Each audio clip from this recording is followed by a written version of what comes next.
Numa quarta-feira de cinzas, a pergunta que eu faço é: quando o carnaval vai se livrar da sua ligação com a contravenção, com o crime? E a pergunta cabe não apenas para as escolas de samba, essas sempre atreladas ao jogo do bicho no Rio de Janeiro ou em São Paulo, ao que tem de pior nas torcidas organizadas de futebol, e agora até escola paulistana é investigada por suspeita de ligação com uma facção criminosa. A pergunta, então, vale também para o carnaval dos trios elétricos, dos blocos de rua. As cenas de pancadaria, de brigas generalizadas são assustadoras e elas foram vistas em todo canto. No Rio, em São Paulo, em Salvador, em Florianópolis, em Curitiba. A libertinagem também passou dos limites. Não é caretice. Atentado ao pudor continua sendo crime. É muito difícil achar normais matérias como essas. Isso aí saiu no Metrópolis. Eu não vou nem ler o título e o subtítulo, mas está aí na tela. E aí tem as ilustrações, com as 3 sugestões aos foliões. Desculpem, mas isso é jornalismo? É mesmo? O Metrópolis resolveu se superar, publicou isso aí também. Sinceramente, isso é normal? Em blocos de São Paulo, ou bloquinhos, como falam aqui, teve outro crime eleitoral. Leques de apoio a Guilherme Boulos foram entregues aos foliões. Campanha eleitoral dissimulada, mais campanha eleitoral. E antecipada, o que a lei não permite. Aliás, o Boulos participou do desfile da Vai Vai, a escola paulistana que é investigada por suposta ligação com o PCC, a principal facção criminosa do Brasil. A Vai Vai, que tinha uma ala com policiais militares fantasiados de demônios. Mas a escola disse que não queria demonizar a polícia, mas homenagear um disco dos Racionais MCs. E os rappers cantam o quê? Entre outras coisas, o seguinte: não confio na polícia, raça do... Deu para entender? A escola queria homenagear quem demoniza a polícia, mas não queria ela própria demonizar a polícia. Essa guerra contra as forças de segurança e o discurso pró-bandido dominam a cultura brasileira de um modo geral e há muito tempo. Mas eu vou falar disso mais à frente, porque tem mais da Vai Vai. Num carro da escola, o ministro dos Direitos Humanos, Silvio Almeida, estava ao lado de um sujeito chamado Paulo Galo. Foi ele que, em 2021, incendiou a estátua do bandeirante Borba Gato em São Paulo, se dizendo antifascista. Aliás, a escola paulistana lembrou exatamente esse episódio criminoso, mas como se fosse algo louvável. O tal Paulo Galo também confessou há pouco tempo que, quando era entregador de comida, roubava os pedidos acima de R$ 500. Ou seja, é uma pessoa, uma figura maravilhosa. Antes de passar para as escolas de samba do Rio, eu vou falar da cantora alagoana Manu Batidão. Ela se apresentou num trio elétrico em Santa Inês, no Maranhão, e fez apologia ao crime.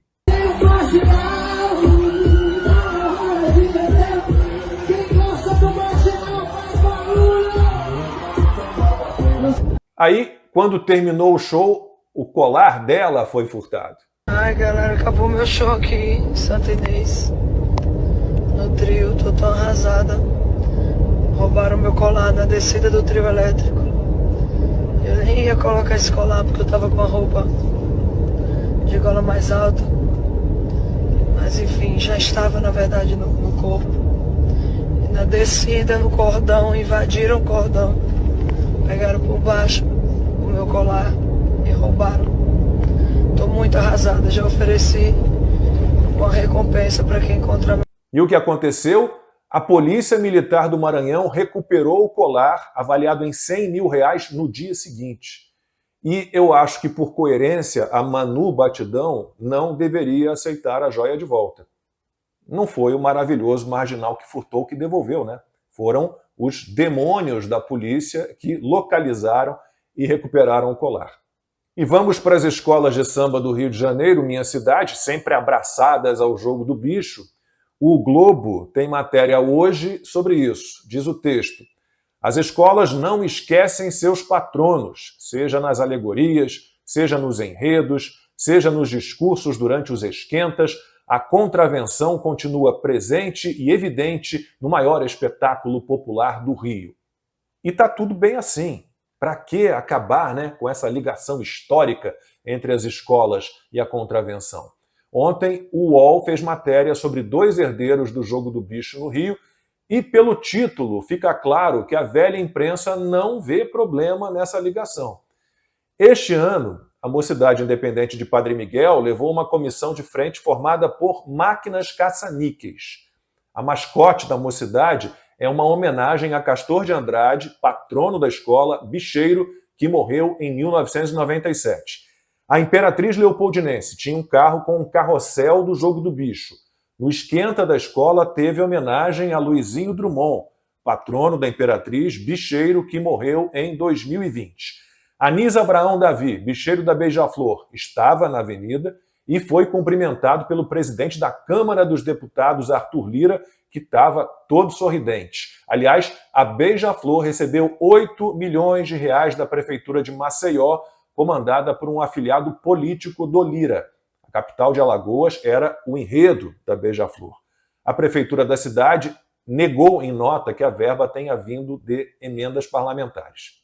E o ministro-chefe da Secretaria de Comunicação, Paulo Pimenta, foi à rede social X para recomendar um documentário produzido pela Globoplay, portanto, muito equilibrado e isento, que, de acordo com o ministro, fala de milícia, de Fabrício Queiroz, da família Bolsonaro. Mas o nome do documentário é Vale o Escrito, e ele seria sobre o Jogo do Bicho. E o ministro, nas 2 primeiras frases da postagem, já assassina a língua portuguesa. Ele escreveu Jogo do Bicho, bicho com X, e assistiu o, que tem o sentido de dar assistência, em vez do correto assistir a alguma coisa. O Paulo Pimenta é jornalista, então os erros de português são ainda mais graves. O ministro dá a entender que concorda com a velha imprensa, que tradição é tradição. Então, se a ligação das escolas de samba com o Jogo do Bicho é assim tão antiga, talvez deva mesmo ser aceita. E o carnaval é apenas uma das manifestações culturais brasileiras que fazem apologia ao crime, à contravenção e demonizam a polícia, as forças de segurança, nesse espírito esquerdista de revolta e cinismo. Há pelo menos 60 anos que a mídia, os meios de comunicação, a imprensa, a cultura, o meio acadêmico negam valores da civilização.